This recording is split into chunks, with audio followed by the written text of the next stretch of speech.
So this video is going to be about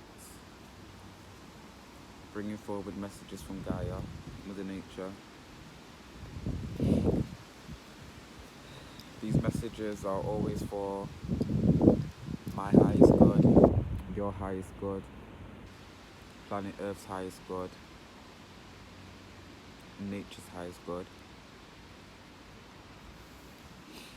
Today I thought I would just get straight into it and see what messages come forward.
I feel that I'm being called to talk about stress.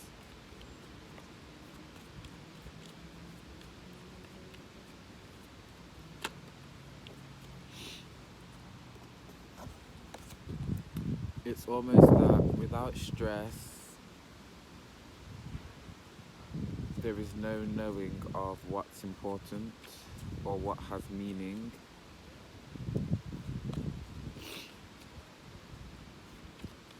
I'm seeing that you only stress about things that matter,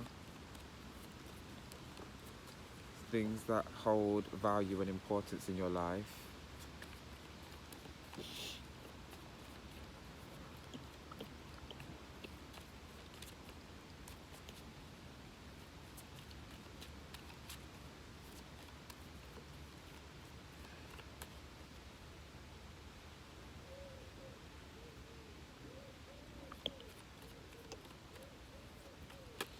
I feel that stress and procrastination are very much linked, and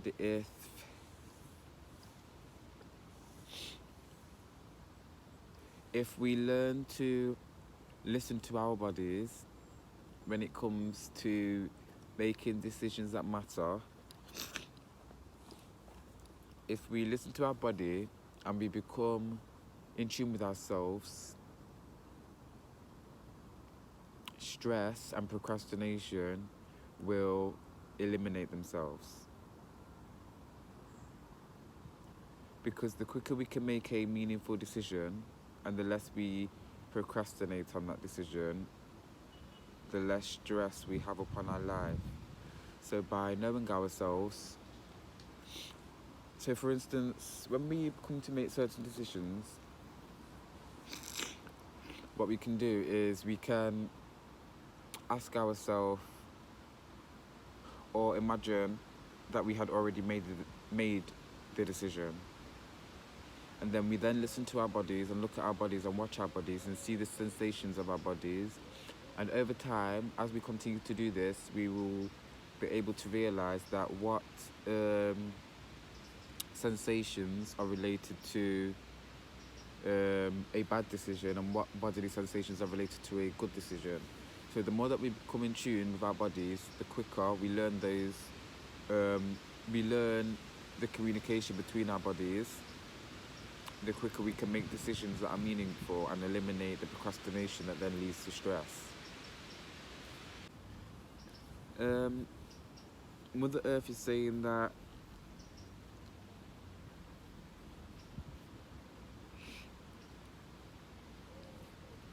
it's important to recognize what truly matters to us, and it's important to actually take the time to think over some things.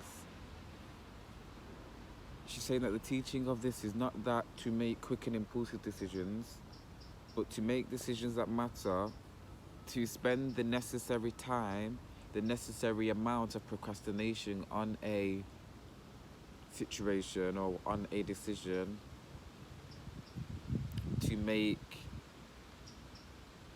the decision that's going to have the best outcome. Like, procrastination and stress is needed when it comes to making meaningful decisions. It's important to take time to think over your decisions, but equally it's also just as important when to know to listen to the body, because your body already has the answer. You already have the answer.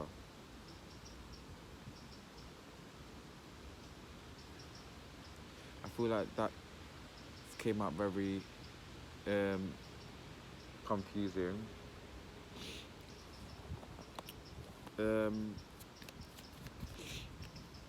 Let's see what else comes out on procrastination.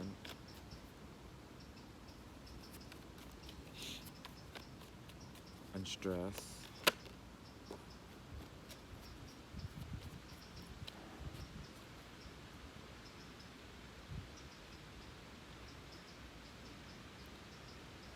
Okay, so it's almost like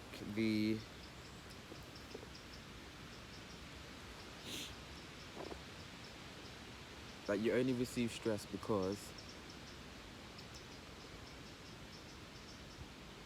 you're procrastinating about a decision.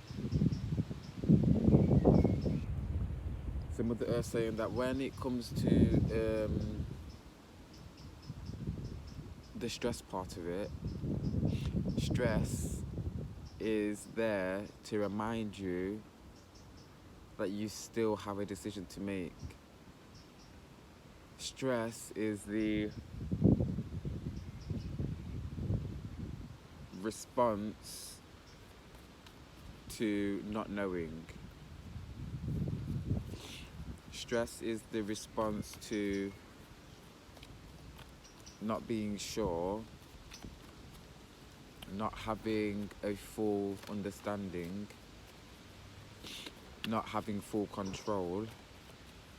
So stress is that bodily reminder that you need to get back into control. You need to be the driver. It's the reminder that you control the direction that the horse is going in. That whilst life and whilst things still move, you are still stationary on the horse. So basically what that is saying is that you have a decision and you have two ways to go, but because you're procrastinating, you're in between the decision, you're stationary, you're not moving, you're not flowing with life, you're not flowing with the movement of things, with the order of things, you're staying stuck.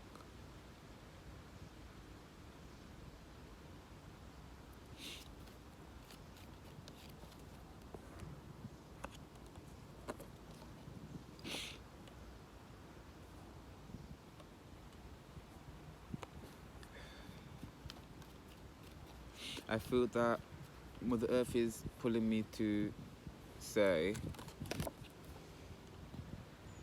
that when we are procrastinating,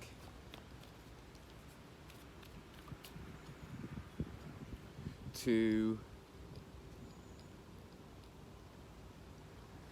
know for ourselves when too much procrastination is affecting us negatively. Gaia is saying that sometimes it's better to not make a decision and to not give and to allow yourself to not make the decision, so that you're not in between the yes or the no, that decision has gone back into the flow of life and will return to you when is needed, when you need to make it, when your system is ready to make it. You're being asked to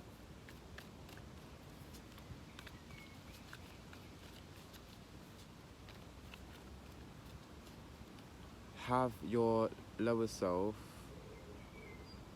take the thing that you're unsure about and bring it to you when your system is ready to acknowledge it again. Now, I don't know why it's not the higher self that would be the one that we ask to bring forward.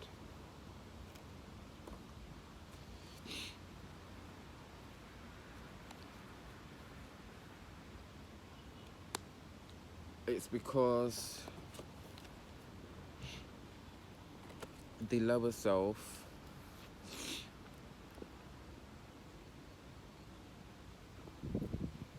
is tapped into the vulnerability of the vulnerable aspects of self. The lower self holds your worries, your fears, the things that you can't deal with, the things that you feel are negative about yourself, your bad experiences, your bad memories. And even though this is only a decision that you're struggling to make, or it's something that you're procrastinating about, it causes you to maybe have negative bodily sensations, or to have an experience that isn't for your highest good when you're procrastinating. So that's why your lower self, that's why it's a job for the lower self to take and not a job for the higher self, if that makes sense.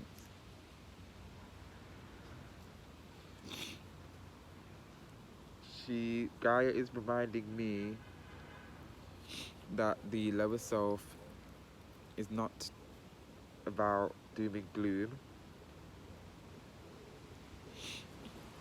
A lot of the time, the lower self is seen as this self that is lower than your higher self, basically, just in the name, your lower self or your shadow self. She's asking that I refer to it as the shadow self and not the lower self. So the shadow self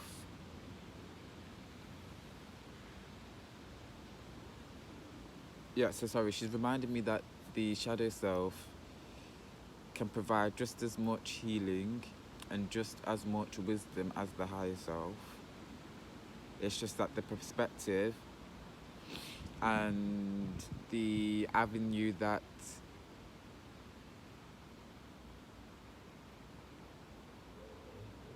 the knowings and the wisdoms are gained are different. The way that information is stored and learnt is different. They come from two different channels of life. It's almost that your higher self absorbs things that are part of your life but are not a higher frequency but a less dense frequency, and your lower self absorbs your life experiences that are denser, that are heavier, that are thicker in emotional substance, in terms of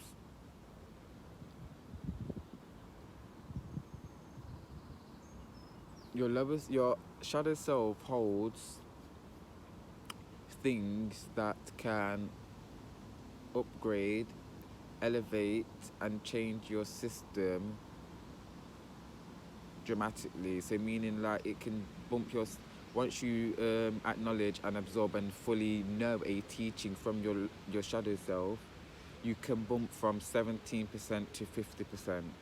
Whereas your higher self, you will gain these teachings when you come more into alignment with your authentic self. So it's that when you So when you do finally start to gain wisdom from your higher self, I'm being shown that you would go from like 20% to 30% when you learn a teaching or absorb a teaching from your higher self, because they have less emotional density. Like their impact isn't as emotionally harsh for your system, if that makes sense. I feel like I can't explain what I'm trying to say the best.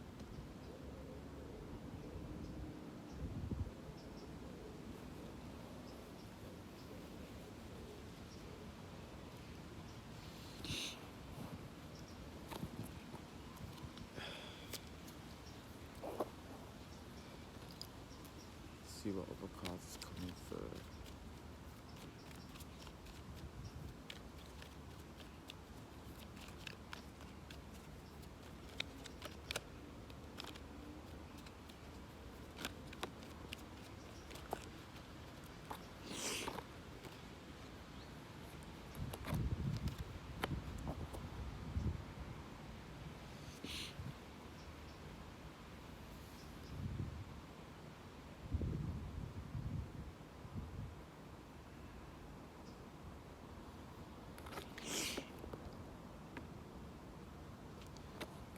I feel that this video in particular, Gaia wants us to acknowledge our shadow selves, and she is asking us that we honestly thank our shadow selves for coming into existence. I feel that she's saying that the shadow self has been in an injustice. It's not being given its respect. We don't appreciate the other side of the spectrum, meaning light and dark. We don't appreciate how the dark helps to illuminate the light, and how the dark or the shadow side of this world plays in the divine orchestra of things. It's that the shadow has been pushed to the back, and that we only send our gratitude for love and for light, whereas we don't send gratitude to the teachings from pain and suffering. We only send gratitude to the resolution of that pain and suffering. So Gaia wants us to acknowledge the shadow and the things that are within the shadow, and see the prosperity and the wisdom and the abundance and the light that can be gained from within the shadow.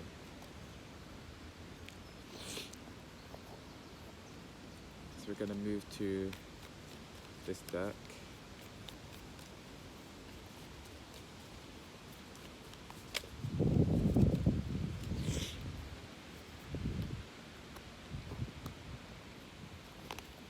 So I feel that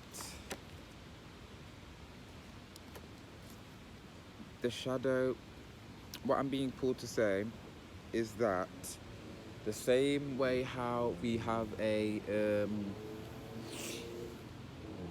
soul family of light and a soul family of love and light, we equally have a soul family.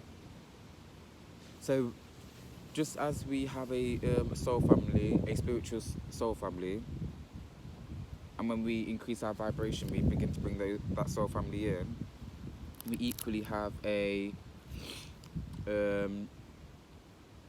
soul family of the shadow. We have a soul family of the shadow that is not demonic or evil, but we have, when we have that family to help us on our shadow self's journey, the same way our love and light soul family is there to help us on our ascension journey. Equally, both sides both the shadow and the light side of ourselves are contribute to the ascension, contribute to our ascension.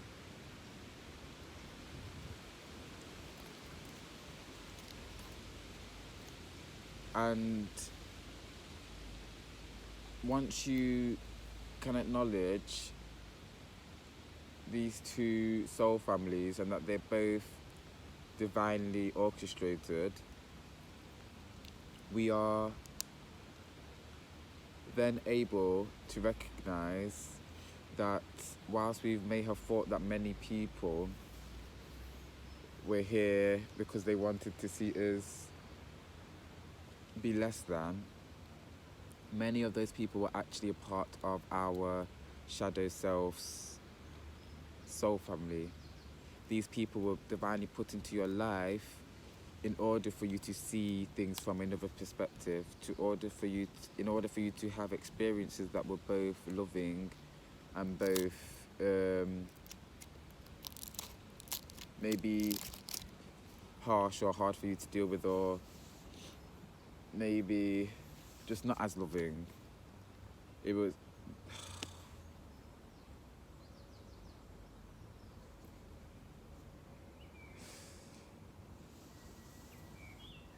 the shadow soul family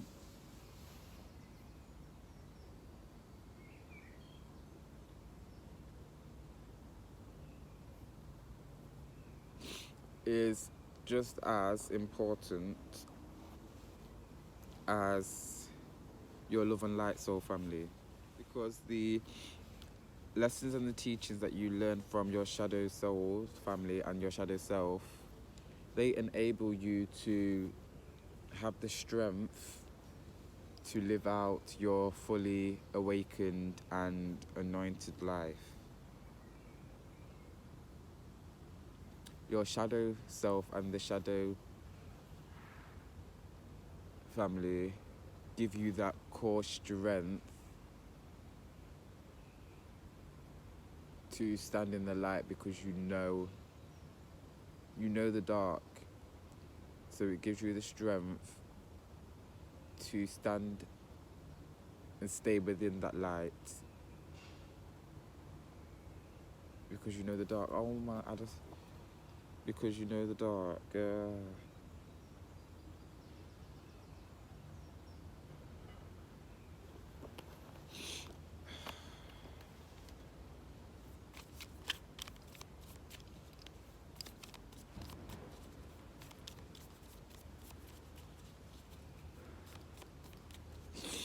What is it about this shadow soul family?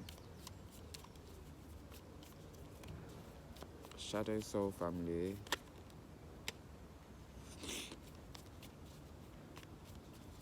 quite often, I'm being brought to the immediate family.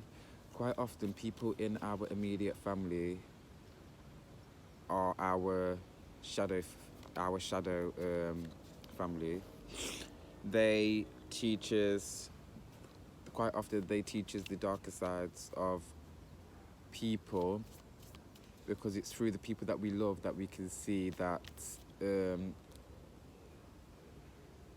we can see all sides of the spectrum in people, because when the people that we love may treat us in a way that says that they dislike us or that they hate us, we're able to understand that both love and hate come together. We're able to understand that both happiness and anger are one and the same. We're able to understand that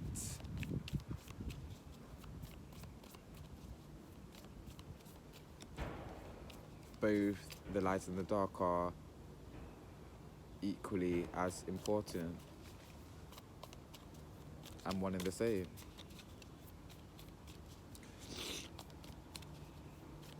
And because when we're in the immediate family, when we learn through the shadow, when we learn the shadow through the immediate family,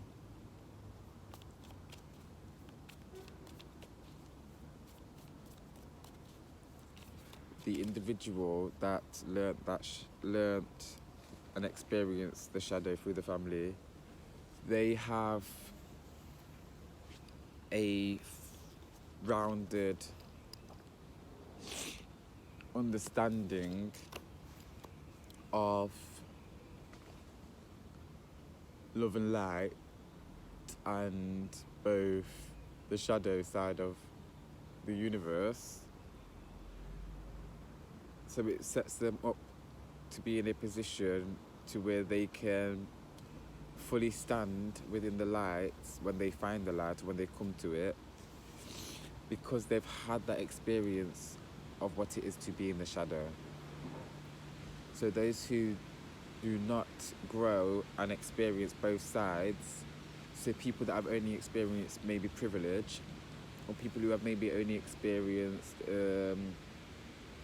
sadness or sorrow and they haven't experienced the other side, they don't have that fuller scope of things to be able to stand it within either one, or to incorporate both sides of the spectrum into their life, because they don't know it. They haven't had the experience of it.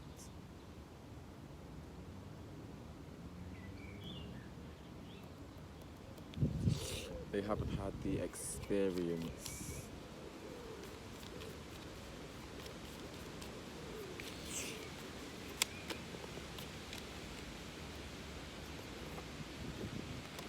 I'm seeing that this experience of having multiple experiences and understanding different perspectives is key to the growth of nature. Nature has every single aspect, every single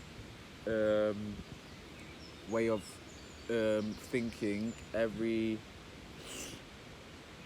possibility within it, and us as physical beings have to come to those realizations if we truly want to ascend, and if we truly want to evolve and become something, and just become our authentic, true, natural selves.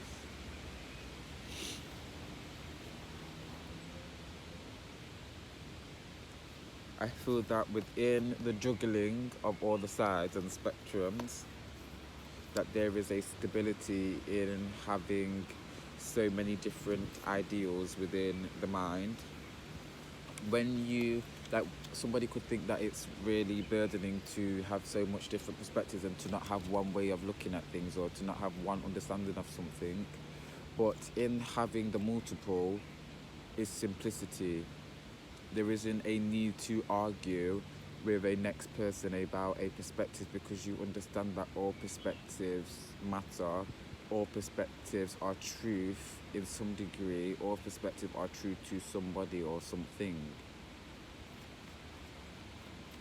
And within that is the shadow. I'm seeing that within the shadow, people haven't accessed the shadow because they have an ignorance towards the shadow.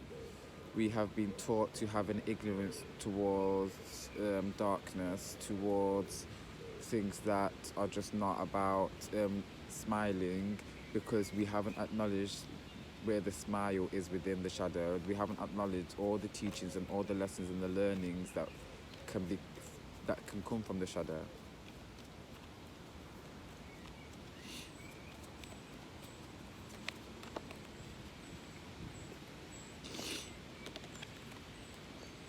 You know, right now it's important to pull little elements out of our own shadow and look at them and ask ourselves personal questions on how has this impacted me?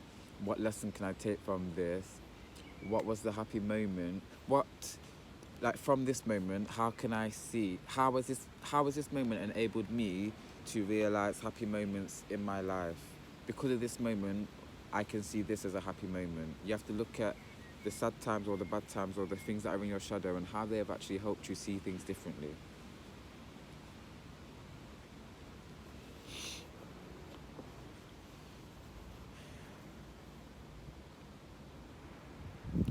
So I think that's all for today. I feel like this video was a bit more confusing than or the videos that I've done. But I send the highest overstanding and love and light to all watching. Peace and love.